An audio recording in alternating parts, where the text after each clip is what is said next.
జీవితంలో కొన్ని మాటలు కఠినంగా ఉంటాయి. కానీ విచిత్రం ఏమిటో తెలుసా? అవే జీవితాన్ని మార్చేస్తాయి. నమ్మితే ప్రతి అబద్ధం కూడా నిజంలా అనిపిస్తుంది. నమ్మకపోతే ప్రతి నిజం కూడా అబద్ధంలానే అనిపిస్తుంది.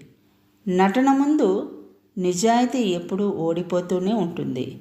కానీ నటనకు నిజాయితీ ఏదో ఒకరోజు ఖచ్చితంగా సమాధానం చెప్తుంది. జీవితంలో మనం ఎంత నిజాయితీగా ఉన్నా, ఎదుటివారికి మంచితనంతో ఎంత సహాయం చేసినా, మనం ఆర్థికంగా ఎదగనంత కాలం వారి దృష్టిలో మనం అసమర్థులమే.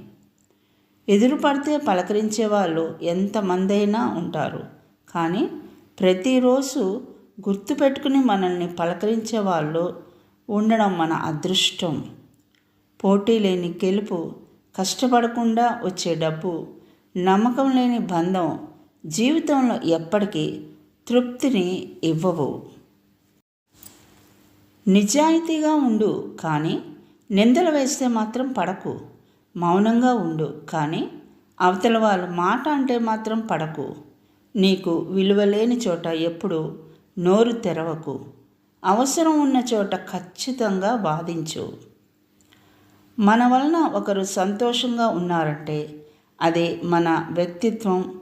మన వలన ఒకరు బాధపడుతున్నారంటే అదే మన గుణం. భవిష్యత్తులో ఏం జరుగుతుందోనని ఎప్పుడు లెక్కపెట్టేవాడు దేన్ని సాధించలేడు. సత్యమని, మంచిదని నీవు అర్థం చేసుకున్న దానిని తక్షణమే ఆచరించు.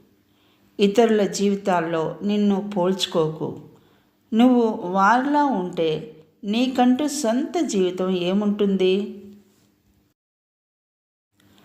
ఇతరుల ఓటమిని చూసి నవ్వేవాడు జీవితంలో ఏది సాధించలేడు.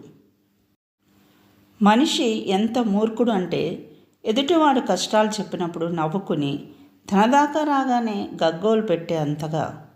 నీ వెనక ఏముంది, ముందేముంది అనేది నీకు అనవసరం. నీలో ఏముంది అనేదే ముఖ్యం. రోజుకు ఒక్కసారైనా మీతో మీరు మాట్లాడుకోండి. లేకపోతే ఒక అద్భుతమైన వ్యక్తితో సంభాషించే అవకాశాన్ని కోల్పోతారు. భయపడకు. నీవు ఎన్నిసార్లు పరాజయం పొందావో ఆలోచించకు. దాన్ని లెక్క చేయకు. కాలం అనంతం ముందుకు సాగిపో.